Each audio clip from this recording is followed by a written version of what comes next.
Hello नमस्कार दोस्तों, आपका स्वागत करता हूं इस यूट्यूब चैनल पर। दोस्तों आज हम लोग रीजनिंग के एक और नए पार्ट को देखने वाले हैं। ये रीजनिंग का पार्ट नंबर 11 होने वाला है। अगर आप इससे पहले वाले पार्ट नहीं देखे होंगे तो जाकर देख लीजिएगा। इस पार्ट के अंदर आज हम लोग रीजनिंग के 10 इम्पोर्टेंट क्वेश्चन को देखने वाले हैं जो बार बार एग्जाम में रिपीट किए जाते हैं या फिर आने की संभावनाएं रहती है। सभी क्वेश्चन इम्पोर्टेंट क्वेश्चन है। जैसे कि क्वेश्चन नंबर 6 को देख लीजिए। वेन आरेख वेन डायग्राम से रिलेटेड क्वेश्चन है। फर्नीचर मेज और कुर्सी का किस प्रकार से वेन आरेख वेन डायग्राम बनेगा, ये हमसे पूछ रहा है।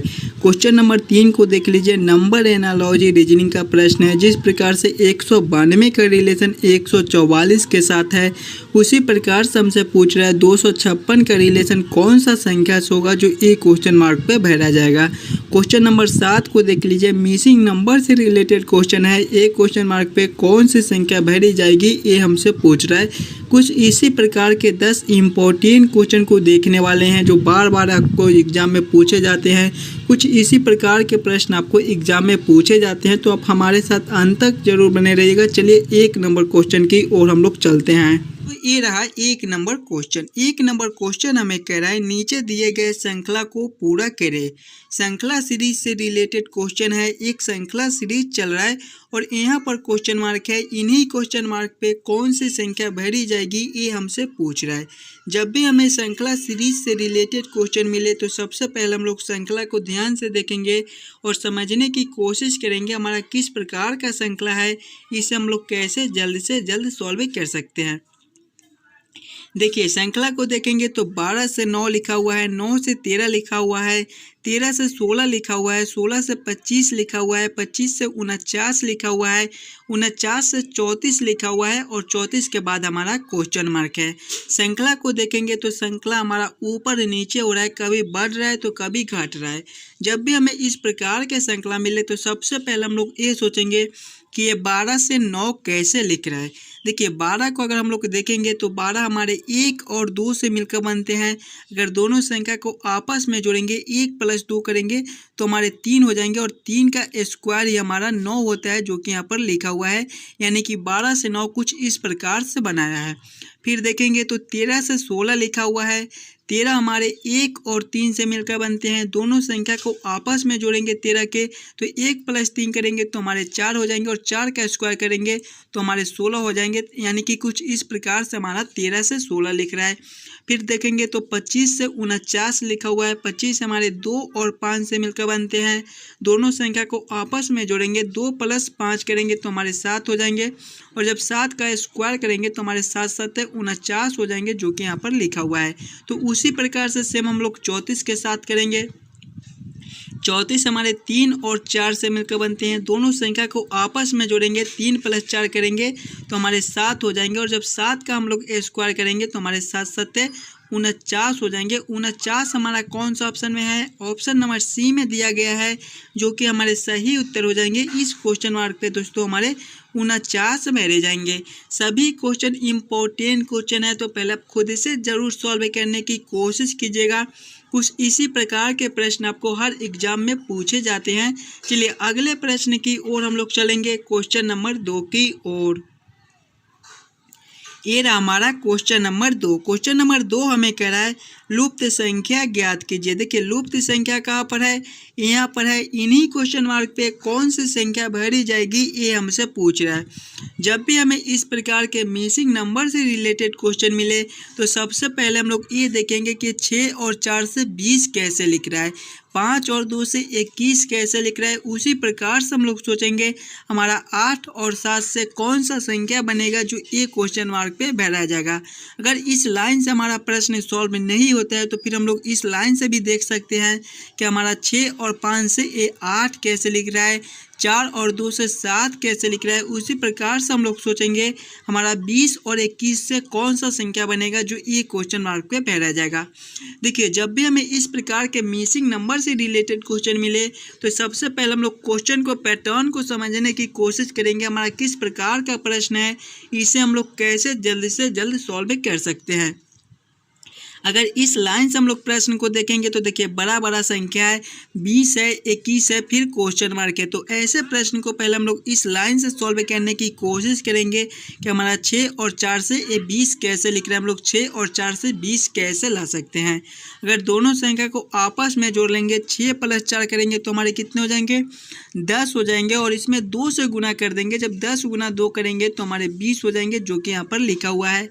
वही सेम हम लोग इसमें करेंगे, दोनों को आपस में पहले जोड़ लेंगे। जब 5 + 2 करेंगे, 5 + 2 करेंगे तो हमारे 7 हो जाएंगे।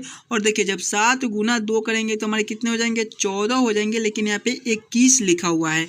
यानी कि इस प्रकार से इस प्रश्न को हम लोग सॉल्व नहीं कर सकते हैं। कोई और दूसरा तरीका से हम लोग सोचेंगे 6 और 4 से 20 लाने को। देखिए 6 और 4 को हम लोग आपस में क्या करें ताकि हमारा 20 बन जाए। अगर हम लोग पहला संख्या का स्क्वायर माइनस दूसरा संख्या का स्क्वायर करते हैं तो हमारा कितना बन जाएगा, 6 का स्क्वायर हमारा कितना होता है, 6 का स्क्वायर हमारा 36 होता है। माइनस करेंगे 4 का स्क्वायर हमारा 16 होता है। जब 36 - 16 करेंगे तो हमारे कितने हो जाएंगे, 20 हो जाएंगे, जो कि यहाँ पर लिखा हुआ है। वही सेम इसमें करेंगे, पहला संख्या का स्क्वायर माइनस दूसरा संख्या करेंगे तो पहला संख्या हमारा 5 है, 5 का स्क्वायर हमारा 25 होता है। माइनस करेंगे दूसरा संख्या हमारा 2 है, 2 का स्क्वायर हमारा कितना होता है, 4 होता है। जब 25 - हम लोग 4 करेंगे तो हमारे 21 हो जाएंगे, जो कि यहाँ पर लिखा हुआ है। तो वही सेम हम लोग इसमें करेंगे, पहला संख्या का स्क्वायर माइनस दूसरा संख्या का स्क्वायर करेंगे तो पहला संख्या हमारा 8 है, 8 का स्क्वायर हमारा 8 × 8 = 64 होता है। माइनस करेंगे दूसरा संख्या हमारा 7 है, 7 का स्क्वायर हमारा 7 × 7 = 49 होता है। जब हम लोग 64 - 49 करेंगे तो हमारे कितने हो जाएंगे, 15 हो जाएंगे। 15 हमारा कौन सा ऑप्शन में है, ऑप्शन नंबर ए में दिया गया है, जो कि हमारे सही उत्तर हो जाएंगे। इस क्वेश्चन मार्क पे हमारे 15 बैठे जाएंगे। दोस्तों सभी क्वेश्चन इंपॉर्टेंट क्वेश्चन है जो बार बार आपको एग्जाम में रिपीट किए जाते हैं, तो पहले वीडियो को रोककर खुद से जरूर सॉल्व करने की कोशिश कीजिएगा। चलिए अगले प्रश्न की ओर हम लोग चलेंगे, क्वेश्चन नंबर 3 की ओर। ये रहा हमारा क्वेश्चन नंबर 3। क्वेश्चन नंबर 3 हमें कह रहा है, निम्नलिखित प्रश्न में दिए गए विकल्पों में से संबंधित संख्या को चुनिए। नंबर एनालॉजी रीजनिंग का प्रश्न है। प्रश्न हमें कह रहा है 192:144 समानुपात 256 क्वेश्चन मार्क। दोस्तों जिस प्रकार से 192 का रिलेशन 144 के साथ है, 192 से 144 लिख रहा है, उसी प्रकार से हमसे पूछ रहा है 256 का रिलेशन कौन सा संख्या से होगा, 256 से कौन सा संख्या बनेगा जो ये क्वेश्चन मार्क पे बैठा जाएगा। जब भी हमें इस प्रकार के नंबर एनालॉजी रीजनिंग का प्रश्न मिले तो सबसे पहले हम लोग ये सोचेंगे कि 192 से हम लोग 144 कैसे ला सकते हैं, 192 को क्या करेंगे ताकि हमारा 144 बन जाए। अगर आप 144 को ध्यान से देखिएगा तो ये आपका 12 का स्क्वायर होता है, यानी कि हम लोग 192 से 12 ले आते हैं तो आसानी से हमारा 144 बन जाएगा। अब 192 को देखेंगे तो 192 हमारे 1, 9 और 2 से मिलकर बनते हैं। सभी संख्या को आपस में जोड़ लेंगे, 1 + 9 करेंगे तो हमारे 10 हो जाएंगे, 10 + 2 करेंगे तो हमारे 12 हो जाएंगे, और 12 का स्क्वायर ही हमारा 144 होता है, जो कि यहाँ पर लिखा हुआ है। तो वही सेम हम लोग इसमें करेंगे, 256 है, 256 हमारे 2, 5 और 6 से मिलकर बनते हैं। इसमें देखिए 192 की सभी संख्या को आपस में जोड़कर स्क्वायर कर दिए थे तो हमारा 144 बन गया था। तो वही सेम इसमें करेंगे, 256 है, 256 के सभी संख्या को आपस में जोड़ेंगे, 2 + 5 करेंगे तो 7, और 7 + 6 करेंगे तो हमारे 13 हो जाएंगे, और जब हम लोग 13 का स्क्वायर करेंगे तो हमारे 1, 6, 9 169 हो जाएंगे। 169 हमारा कौन सा ऑप्शन में है, ऑप्शन नंबर बी में दिया गया है, जो कि हमारे सही उत्तर हो जाएंगे। इस क्वेश्चन मार्क पे दोस्तों हमारे 169 बैठे जाएंगे। क्लियर है। चलिए अगले प्रश्न की ओर हम लोग चलेंगे, क्वेश्चन नंबर 4 की ओर। Question number 4। क्वेश्चन नंबर 4 हमें कह रहा है, नीचे दिए गए अक्षर श्रृंखला को पूरा करें।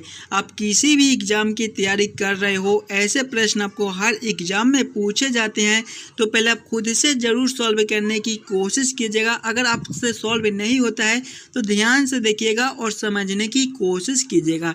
देखिए जब भी हमें इस प्रकार के अक्षर श्रृंखला से रिलेटेड क्वेश्चन मिले तो ऐसे प्रश्न को हम लोग सबसे पहले खंड बाय खंड तोड़ लेते हैं।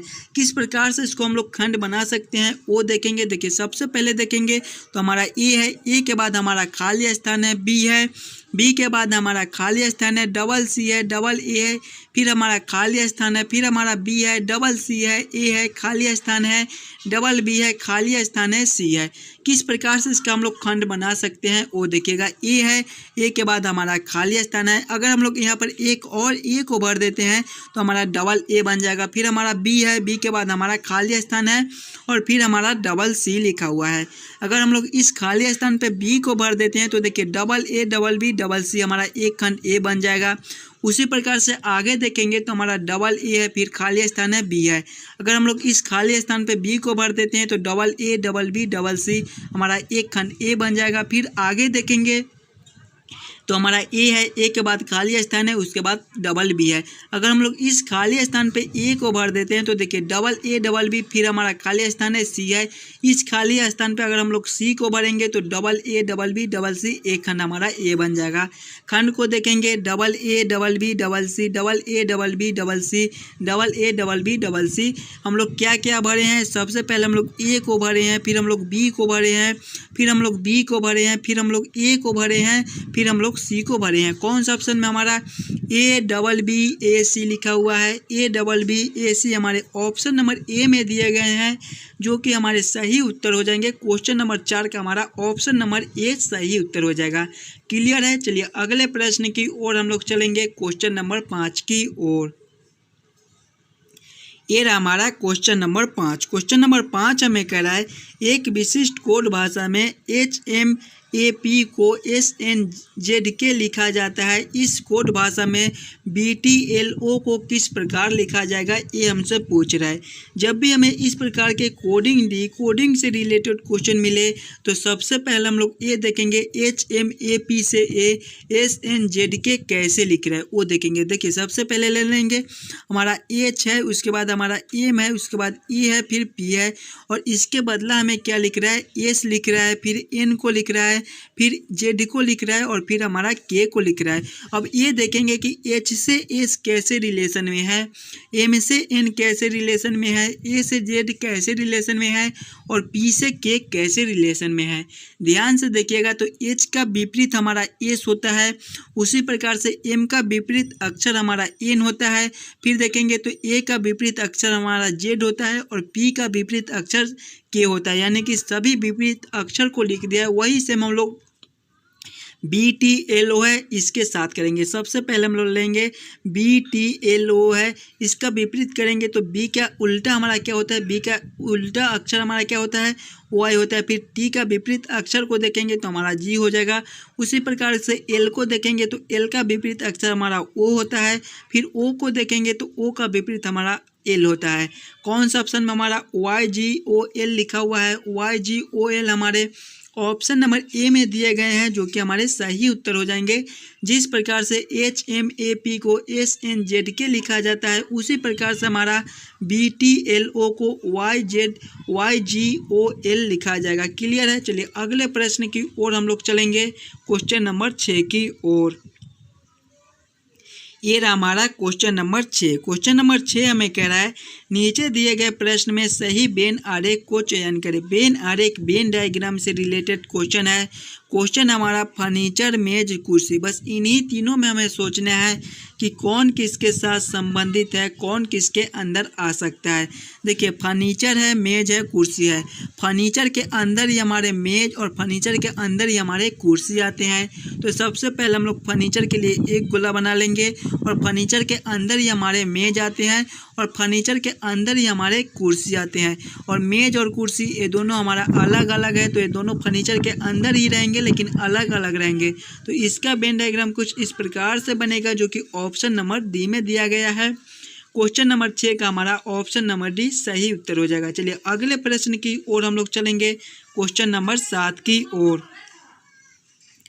ये रहा हमारा क्वेश्चन नंबर 7। क्वेश्चन नंबर 7 हमें कह रहा है नीचे दिए गए प्रश्न में लुप्त संख्या ज्ञात कीजिए। लुप्त संख्या हमारा कहाँ पर है, यहाँ पर है। इन्हीं क्वेश्चन मार्क पे कौन सी संख्या भरी जाएगी ये हमसे पूछ रहा है। जब भी हमें इस प्रकार के मिसिंग नंबर से रिलेटेड क्वेश्चन मिले तो सबसे पहले हम लोग ये सोचेंगे कि 8 और 4 से ये 0 कैसे लिख रहा है, 6 और 3 से 9 कैसे लिख रहा है, उसी प्रकार से हम लोग सोचेंगे हमारा 7 और 2 से कौन सा संख्या बनेगा जो ये क्वेश्चन मार्क पे भरा जाएगा। बहुत ही इंपॉर्टेंट क्वेश्चन है, ऐसे क्वेश्चन आपको हर एग्जाम में पूछे जाते हैं, तो पहले आप खुद का दिमाग लगाकर इस क्वेश्चन को जरूर सॉल्व करने की कोशिश कीजिएगा।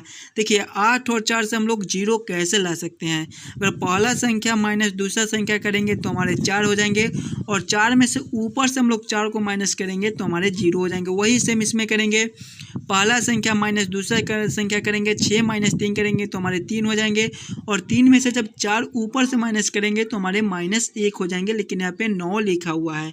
यानी कि इस प्रकार से इस प्रश्न को हम लोग सॉल्व नहीं कर सकते हैं। कोई और दूसरा तरीका से हम लोग सोचेंगे 8 और 4 से 0 लाने को। देखिए अगर पहला संख्या का स्क्वायर माइनस दूसरा संख्या का क्यूब करेंगे तो हमारा कितना हो जाएगा, 8 का स्क्वायर हमारा 8 ही 8 64 होता है, माइनस करेंगे 4 का क्यूब भी हमारा 64 ही होता है। यानी कि जब 64 माइनस 64 करेंगे तो हमारे 0 हो जाएंगे, जो कि यहाँ पर लिखा हुआ है। वही सेम इसमें करेंगे, पहला संख्या का स्क्वायर माइनस दूसरा संख्या का क्यूब करेंगे तो पहला संख्या हमारा 6 है, 6 का स्क्वायर हमारा कितना होता है, 36 होता है, माइनस करेंगे 3 का क्यूब तो 3 का क्यूब हमारा 27 होता है।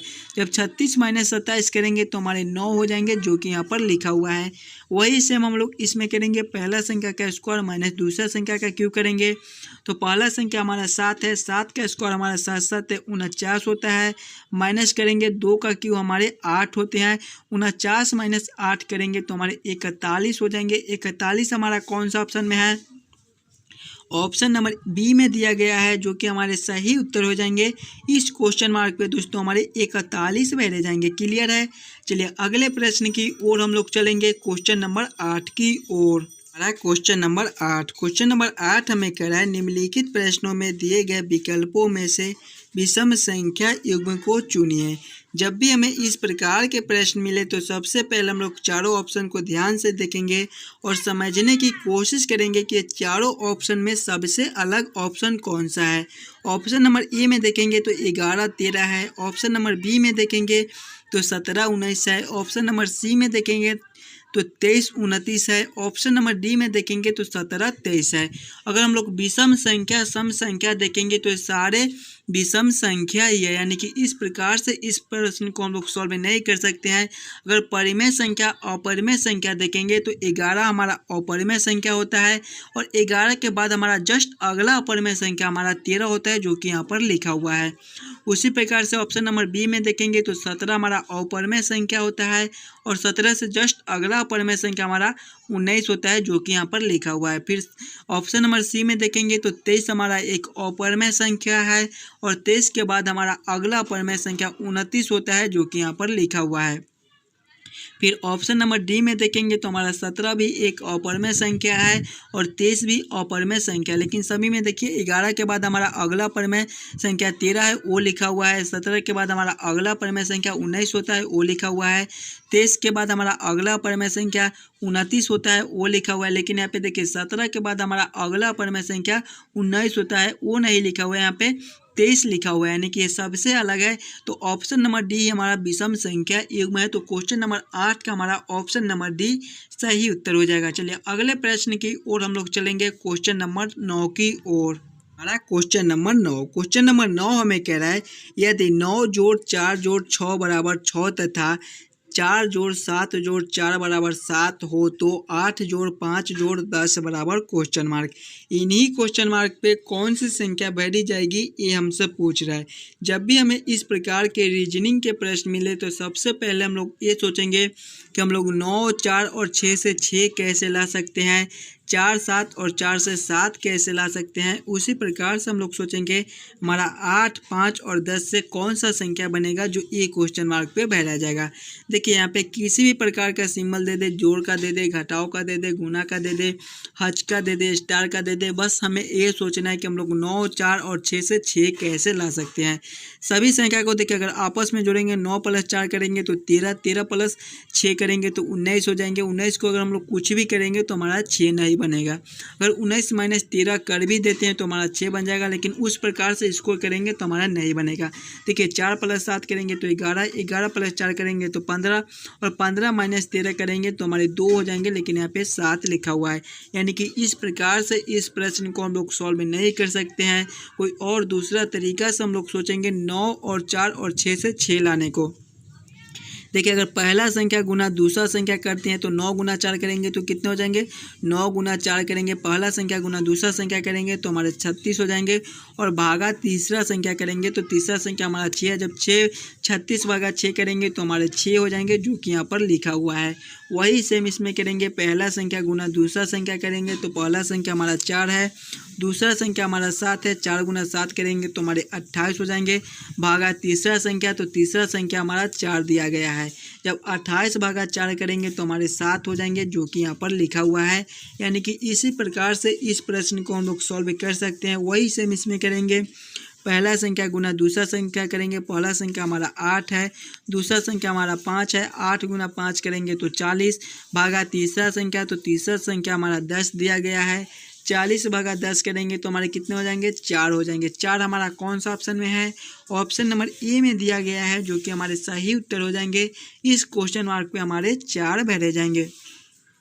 चलिए अगले प्रश्न की ओर हम लोग चलेंगे, क्वेश्चन नंबर 10 की ओर। तो ये रहा हमारा क्वेश्चन नंबर 10। क्वेश्चन नंबर 10 हमें कह रहा है दी गई आकृति में कितने त्रिभुज है। इस आकृति में टोटल कितने त्रिभुज है ये हमसे पूछ रहा है। जब भी हमें त्रिभुज ट्रायंगल काउंट करने के लिए बोले तो सबसे पहले हम लोग फिगर को ध्यान से देखेंगे और समझने की कोशिश करेंगे हमारा किस प्रकार का फिगर है, इसमें हम लोग कैसे जल्द से जल्द ट्रायंगल काउंट कर सकते हैं। देखिए फिगर को देखेंगे तो हमारा त्रिभुज है, और त्रिभुज के अंदर हमारा 3 लाइन खींचा हुआ है, एक लाइन ए, दूसरा लाइन ए और तीसरा लाइन ए। जब भी हमें त्रिभुज में त्रिभुज काउंट करने के लिए बोले तो हम लोग कौन सा ट्रिक यूज करते हैं, पहले छोटे छोटे खंड को काउंट कर लेंगे। तो हमारा कुछ इस प्रकार का फिगर है, सबसे बड़े वाले फिगर को लेंगे, सबसे पहले इस वाले फिगर को लेंगे। तो इसमें हमारा 3 लाइन खींचा हुआ है, एक लाइन ए, दूसरा लाइन ए और तीसरा लाइन ए। इसमें हम लोग पहले छोटे छोटे खंड को काउंट करेंगे। तो इसमें हमारा छोटा छोटा खंड कितना है, एक ए हो जाएगा, दूसरा ए हो जाएगा, तीसरा ए हो जाएगा और चौथा ए है। सभी को आपस में जोड़ लेंगे, 1 + 2 करेंगे तो 3, 3 + 3 करेंगे तो 6 और 6 + 4 करेंगे तो हमारे 10 हो जाएंगे। यानी कि इस बड़े वाले आकृति में हमारे 10 त्रिभुज बनते हैं। फिर देखेंगे तो इसी प्रकार का हमारा एक और आकृति है, इस वाला देखिए, इसमें भी हमारा 3 लाइन खींचा हुआ है, एक लाइन ए, दूसरा लाइन ए और तीसरा लाइन ए। यानी कि इसमें भी हमारा 10 त्रिभुज बन जाएगा। फिर देखेंगे तो इसी प्रकार का हमारा एक और आकृति है, इसमें भी हमारा 3 लाइन खींचा हुआ है, एक लाइन ए, दूसरा लाइन ए और तीसरा लाइन ए। यानी कि इसमें भी हमारा 10 त्रिभुज बन जाएगा। सभी को आपस में जोड़ेंगे, 10 + 10 करेंगे तो 20 और 20 + 10 करेंगे तो 30। यानी कि इस आकृति में हमारे टोटल 30 त्रिभुज बनते हैं। 30 हमारा कौन सा ऑप्शन में है, ऑप्शन नंबर बी में दिया गया है, जो कि हमारे सही उत्तर हो जाएंगे। क्वेश्चन नंबर 10 का हमारा ऑप्शन नंबर बी सही उत्तर हो जाएगा। आशा करता हूं दोस्तों आप सभी प्रश्न को बढ़िया से समझ गए होंगे। अगर आपको किसी भी प्रश्न में कोई दिक्कत हो तो हमें कमेंट करके बताइएगा, और आप इस यूट्यूब चैनल पर नए हो तो चैनल को सब्सक्राइब और वीडियो को लाइक ज़रूर कर दीजिएगा।